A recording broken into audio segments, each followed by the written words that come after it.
Hello and welcome. It's 8 p.m. in Banjul and this is JRTS News, broadcasting for viewers in the Gambia and around the world.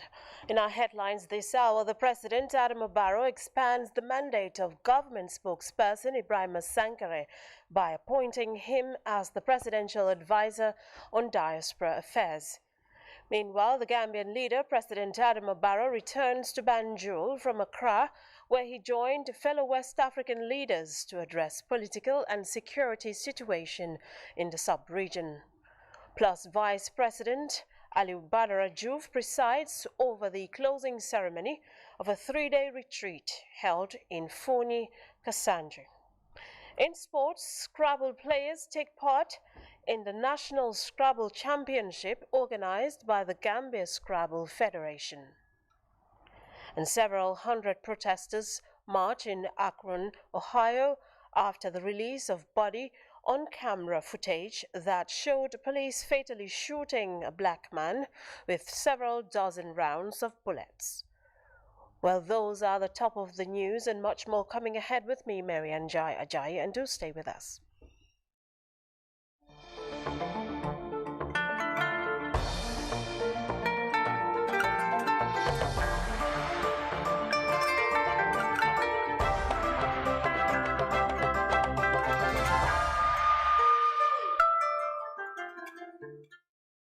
Welcome back. Now, first in the bulletin, the President, His Excellency Barrow, has arrived from Accra, Ghana, where he joined West African leaders to discuss the regional security as well as looming food and fuel crisis.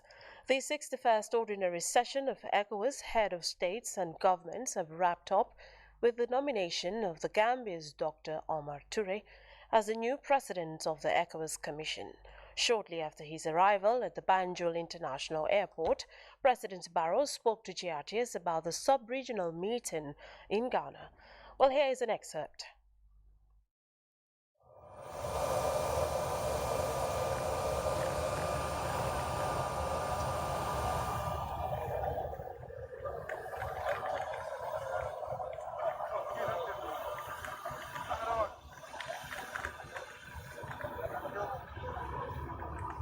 How important is this summit? Thank you very much. I think it's very important, and this is a statutory meeting. We have a security crisis in West Africa, an economic crisis. We needed as a group for us to sit down together and discuss and see how best we can address those issues. But Gambia's interest was definitely with the presidency. And I think I came home very happy. I should seize this opportunity to congratulate Gambians and Dr. Omar Toure. Gambia have been appointed as president of the ECOWAS Commission for the first time in the history of our country. We are very happy. We will be managing the affairs of the ECOWAS Commission for the next 4 years. I think it's a big achievement for Gambia, but it's a challenge also. It's a big responsibility. It's because of trust. That's why we are given that responsibility. So we thank the member countries for the support. Definitely, it was unanimous for Dr. Toure to be appointed as president of the ECOWAS Commission. Definitely, I think the main issue is we are challenged with coup d'etats in the sub-region. We are doing everything possible to support those countries to make sure that they are back to constitutional rule.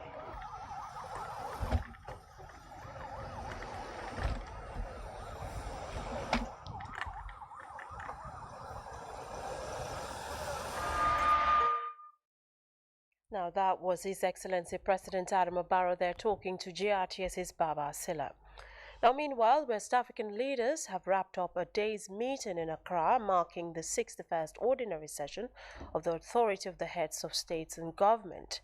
Now, the summit discusses the political and security situation in the sub-region, the rising food shortage and fuel crisis, plus the COVID-19 situation, were part of agenda items discussed by the sub-regional leaders. Now, Momodu Jallo reports from Accra, Ghana. 12 ECOWAS leaders attended the meeting in Accra, Ghana, to discuss sub-regional issues and find common ground on how to confront the growing challenges facing the 14-member bloc. Outgoing ECOWAS chairman, His Excellency Nana Dankwa Akufo-Addo of Ghana, opened the summit, reaffirming the need for collective and determined action to fight terrorism, address the rising cost of fuel and food prices caused by the Russian-Ukraine war, and contain the resurgence of the COVID-19 pandemic. The Ghanaian president also called on leaders to redouble efforts to maintain peace and stability in West Africa, outlining plans for the deployment of a 600-man strong stabilization force to Guinea-Bissau to enhance security following the attempted coup d'etat some few months ago. That deployment of 609 security personnel, composed of 150 Nigerian troops and 140 Nigerian police personnel, 150 Senegalese troops, 100 Ghanaian troops, and 51 troops from Côte d'Ivoire, with a force headquarters of 18 officers drawn from across the region under the overall command of a Nigerian general and force commander, has now been completed. We must be seen as ready to go the extra mile to ensure the stability of our community and of its member states. The outgoing president of the ECOWAS Commission, Jean-Claude Cassibrou, called for the implementation of the regional plan of action to fight terrorism, which has claimed the lives of 1,500 people this year alone. He also praised the state of governance in West Africa, commending the leaders for their strong commitment to democracy. In order to tackle this situation, the ECOWAS food reserve mechanism has been put in place in order to support contributions to member states that have presented requests. Food stocks are ongoing. Currently, we are working with a member state to strengthen the performance of agricultural systems. The summit wrapped up after hours of deliberations and elected President Umaru Sissoco Embalo of Guinea-Bissau as the new ECOWAS chair. He takes over from President Akufo-Addo of Ghana, who has exhausted his second term. The leaders also agreed to lift sanctions on Mali after the military junta made some progress by announcing a timetable for a return to constitutional rule following a coup d'etat. Momodu Jallo, GRTS News. Still on the executive, because the Vice President, His Excellency Dr. Aliu Badara Diouf, presided over the closing ceremony of a 3-day retreat organized by his office. The retreat, held in Foni Kasanje, brought together representatives from institutions under the office of the Vice President. Now, Alajimbai reports.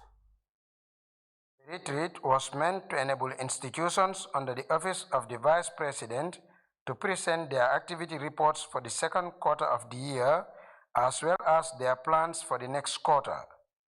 In his closing remarks, Vice President Dr. Aliu Badara Diouf said the retreat is crucial in assessing the implementation of policies and programs, adding it's no longer business as usual.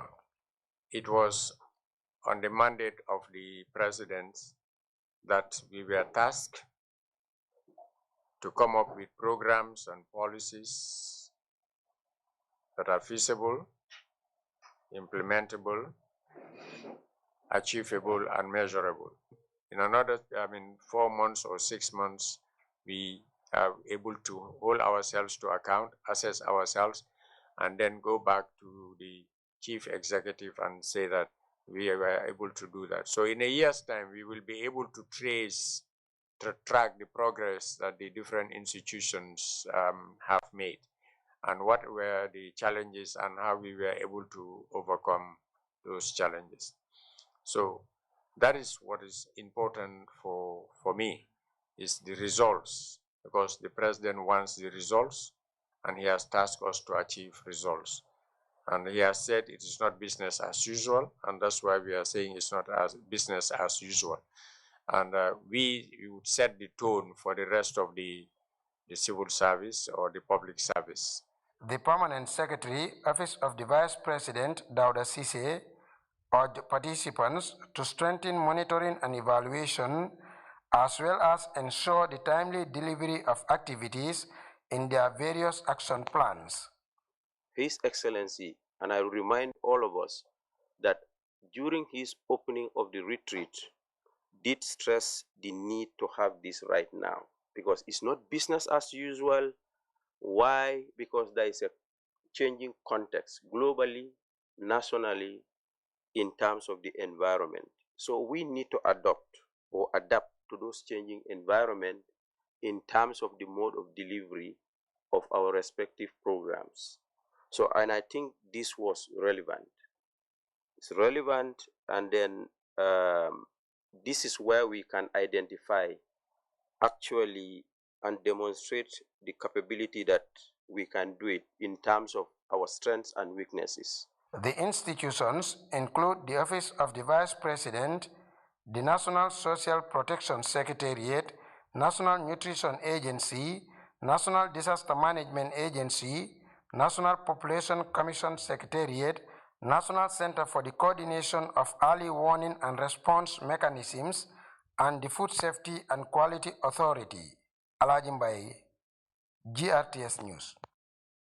Well, we now move to a press release from the presidency because His Excellency President Adam Barrow, acting under the 1997 Constitution of the Gambia and upon consultation with the Public Service Commission, PSC, has appointed Ibrahima G. Sankare as government spokesperson and presidential advisor on diaspora affairs effective 20th June 2022.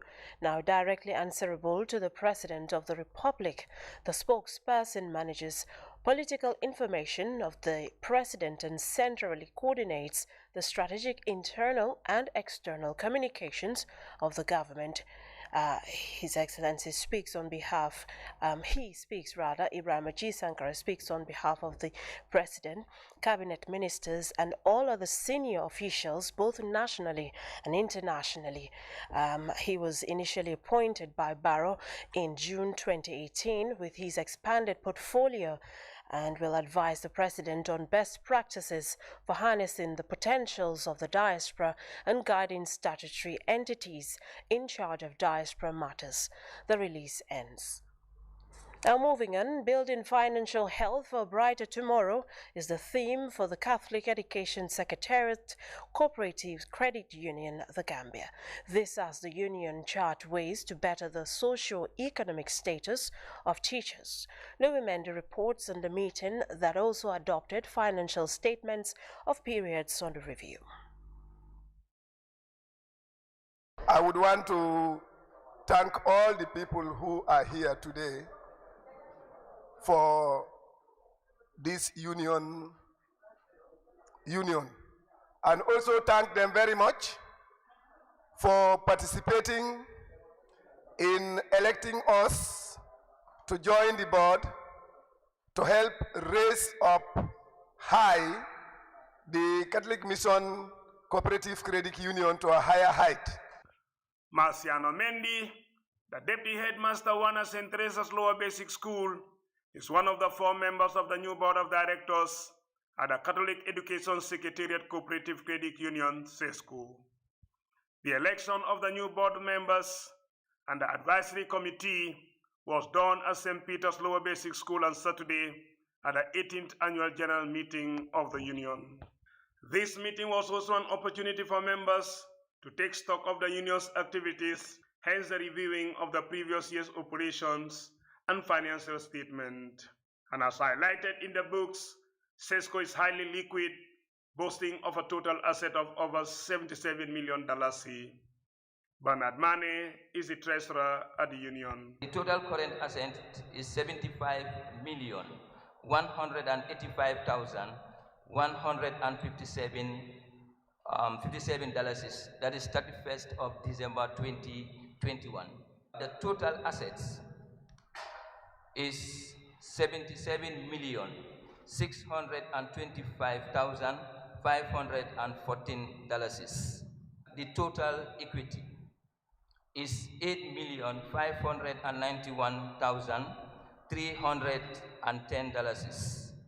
The total liabilities as of December 2021 amounts to $69,034,204. Resolutions to further strengthen the viability of the union were also made during the meeting. Emily Gomez is the board chair.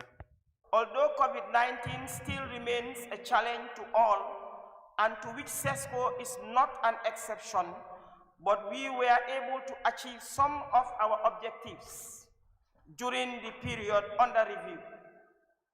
We are committed to serving you better because it's an oath we took during our election into office, which we demonstrate during the hard times when your monthly credit union contribution from the Secretariat was not forthcoming. SESCO was able to continue giving out loans to the teachers for 6 consecutive months. However, responsibility goes with challenges. We are faced with the challenge of bringing every teacher of the Catholic Education Secretariat to become members of SESCO. With a healthy financial statement at the year ending 2021, SESCO, now under the leadership of Samper Mendy, is ready to unleash new services to better the economic and social status of its members, said Mrs. Gomez. That's a commitment. We can assure you that with your relentless support and commitment to our credit union, we will endeavor to bring you the desired products and services that will greatly impact our lives of our general members, such as SESCO housing product and SESCO agency banking. The Catholic Education Secretariat Cooperative Credit Union was formed in 1997 to change the social and economic status of teachers. Today, the union has a membership of over 2,000. Louis Mendy, GRTS. Now, away from that, a young Gambian writer, Alassane Jai, has launched his first book titled Guidance in Brikama West Coast Region. Now, the new book, launched on the theme Give the Young the Platform, is a collection of well-penned poems and other literary articles aimed at addressing several contemporary topics to inspire people in various sectors of life. Now, here's GRTS's Alajimbai again. Guidance is an anthology authored by a young Gambian writer, Alassane Jai, from Chamen Nyanija in the Central River region. Speaking at the grand launch, the young writer, alias Malcolm X Jr., shared his inspirations and assured the public of his to continue writing and publishing on regular basis. As a young aspiring boy living in the community, have been socially interacted with people, have been vast, having gathered that vast knowledge, meeting intellectuals, and then as well being very outstanding in the social studies during my school days. I deemed it necessary that I have to read about society, read about social and socio-cultural interaction, and then come up with something. So that pushed me to come up writing with this book that I entitled Guidance. For 3 good years or 4, I can publish a book in every 4 or every 3 months. Every 3 months. And then these are not books I'm struggling to write. These are books that are already written. Veteran educationist and writer Michael Hamadi Seka, who reviewed the book, described Guidance as a literature suitable for various sectors of social life and recommends it for all schools and readers across the country and beyond. The book is a good book. It's one of the best books I have ever come across during this century. It's a book that if you buy, you can even read it from Brikama to Serekunda. Why? The book is so enticing. And the book will go a long way in changing our mindset.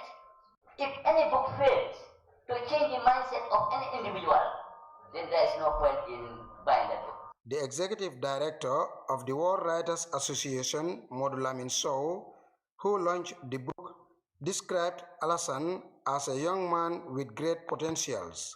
This is the book that marks the beginning of contemporary Gambian literature. Alassane Jai reminds me of the greatest writer ever alive, not just William Shakespeare or Chinua Achebe, but Mark Twain, the American writer.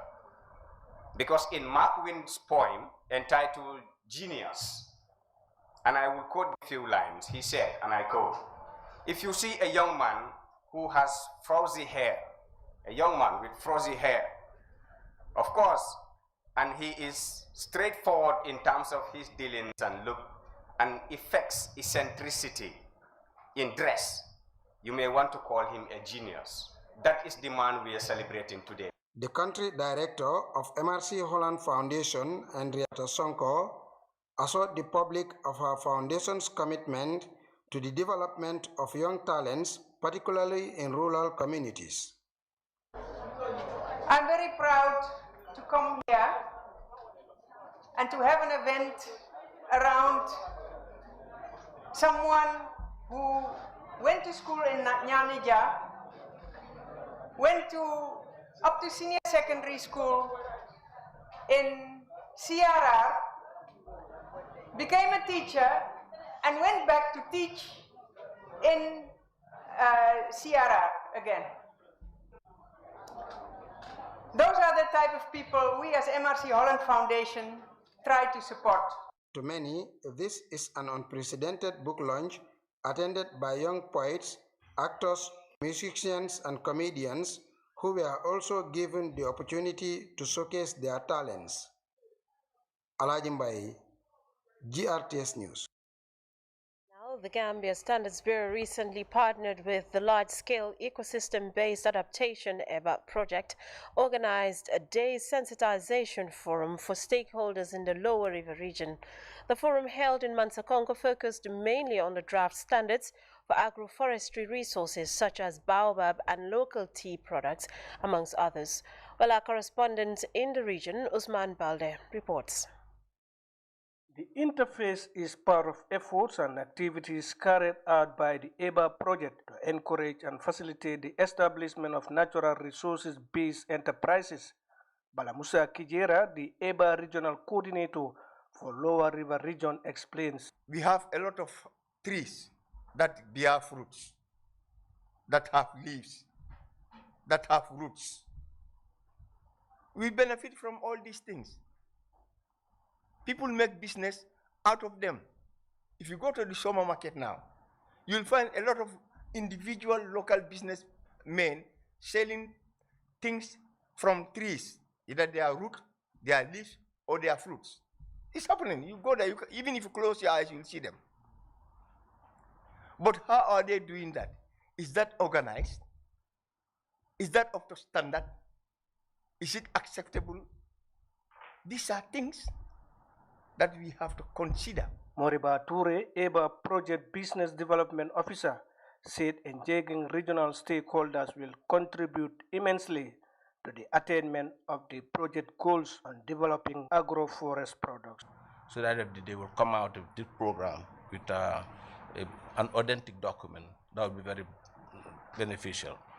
Because we're trying to create packages, and trying to create those packages needs labeling. And most of the product that we buy out of the Gambia, or tea or any other thing, they are labeled. And we want to be very competitive. If you want to be competitive internationally, you have to adopt to international standards. Ms. Marimendi from Gambia Standard Bureau believes Gambia products needs to be standardized to meet the international market demands. How can we add value to this product, for it to be safe, of quality, fit for consumption, and so it can integrate the international market system? Is by, standardizing these products. It's by meeting international requirements. And this is why we're here. So we've started developing 3 standards. We've drafted 3 standards. That is the baobab, the moringa, the neme, and the honey. So through this standards development, the standard development is done by technical committees that comprises of the consumer association, the manufacturers or the processors, and then we have the public authorities. Like, let's say it's a food sector, so we'll have FSQA in that standard development procedure. So after drafting these standards by these technical committee members, we go out to the regions. We are not our regional stakeholders, we are not part of the standards development procedures. So we try as much as possible, which is in line with international best practice, to go and seek comments, to present these standards to our regional stakeholders, and so they can add their inputs to this standard to make it a complete Gambian and national standard. The representative of the Office of the Governor, Nuruddin Bai, spoke of the importance of standardization and proper management of forest products. Organizers are hopeful that the consultation will enable all stakeholders have their inputs in the document when finalized. Usman Balde, GRT's News. Well, now we join the Central Focused Office for the day's weather news.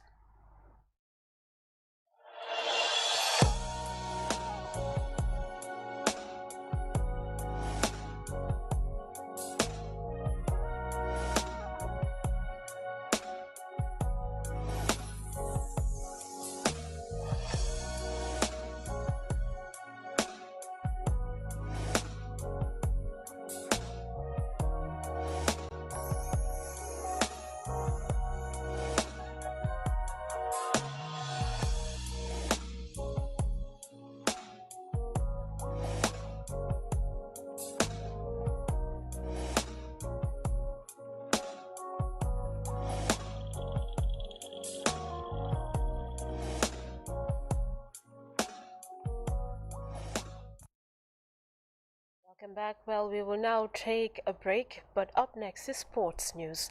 Do stay with us. Hello! There's a new update from your favorite GSM operator, AfriCell. For all of you that have struggled to buy cash power beyond $7,000, AfriCell has done it again. The limit to buy cash power is now up to $30,000. Oh yes, $30,000. Buy all the cash power you want from your AfriMoney account by dialing *777#. Where AfriCell goes, nobody dares to follow. It's an amazing offer. AfriMoney just got way better. The threshold for cash in and cash out on your AfriMoney has been increased. Where it used to be 10,000 per transaction, now it has been increased to 30,000. Meaning, your AfriMoney account, you can now withdraw and deposit up to $30,000 at once. Cashing in and out just got 3 times easier. For more info, call 777. Where AfriCell goes, nobody dares to follow.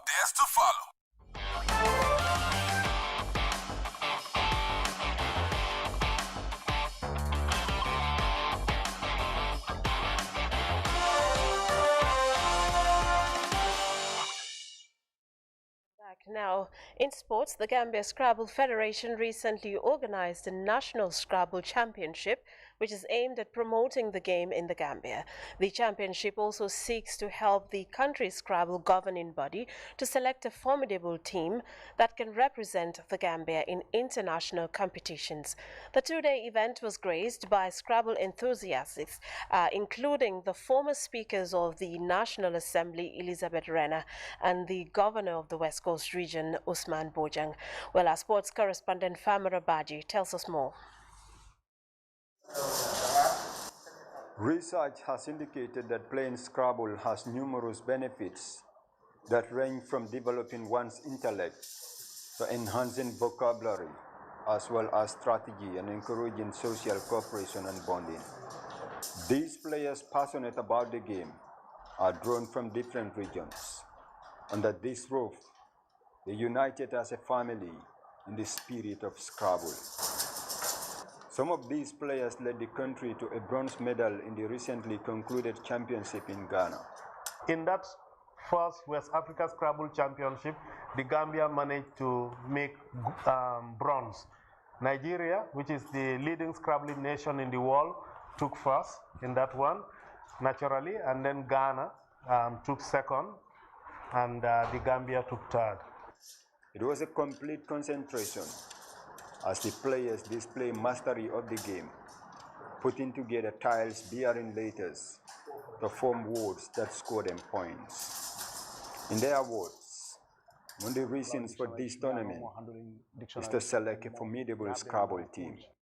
This tournament we are having is in preparation to have a stronger team that will fairly represent the country. We don't want a situation whereby representatives are just randomly selected because of their history, but we want representatives based on their performance. So far we have 15 top players representing Gambian Scrabblers from all over the country, and they're playing by international laws or rules and also to international tournament standards. A not so popular game in the country, members of the Gambia Scrabble Federation say they are advancing efforts to introduce the game at the schools, which they say will help them in popularizing the game. So we look forward to working with the Ministry of Education, both ministries, basic and secondary education, MOPSI, as well as MOHATS, Ministry of Higher Education, Research, Science and Technology, so that we can get the support of the government to be able to reach all the schools to encourage Gambians, so that Gambians take Scrabble as an educational pastime, because we want the schools to take up Scrabble. Scrabble has greatly improved English language in Pakistan, in Thailand, Bangkok, Thailand, Malaysia. So all those highly developing countries in Asia, Scrabble has greatly contributed to their use of English, their knowledge of English. The way forward is introducing it to the schools, trying to get the kids playing it. That way it will help the kids and then it will help the game. Because Scrabble is a game that will keep your mind juggling. At least your mind will be alert. So for school-going kids, if you're playing Scrabble, you have to think, you have to know the words, you have to calculate. So all those things, I think, will help them. The organizers say Scrabble has been confronted with numerous challenges that range from poor reading culture to the lack of sponsorship. One of the biggest challenges that we had when we were preparing the team to Ghana, we were supposed to field a team of 10 Gambian players. Due to lack of resources and funding, we were not able to fund a full contingent. Only 5 Gambians participated. We also want to look for sponsorship. We want the corporate entities, the GSM providers, to support the Gambia Scrabble Federation. We'll be reaching out to corporate entities so that they can see Scrabble as an area that they can invest properly for their corporate social responsibilities. Aside from the chance of being selected to represent the country in international Scrabble competitions, these players stand a chance of being decorated with these trophies as the first, second, and third winners. Scrabble is a word game in which 2 to 4 players score points by placing tiles, each bearing a single letter, into a game board divided into a 15 by 15 grid of squares. The tiles must form words that, in crossword fashion, read left or right in rows or downwards in columns, and are included in a standard dictionary or lexicon. Farmer Abaji, GRTS News. Well, at this point, we take another break and we'll be back with news beyond our borders right after this break. Stay with us.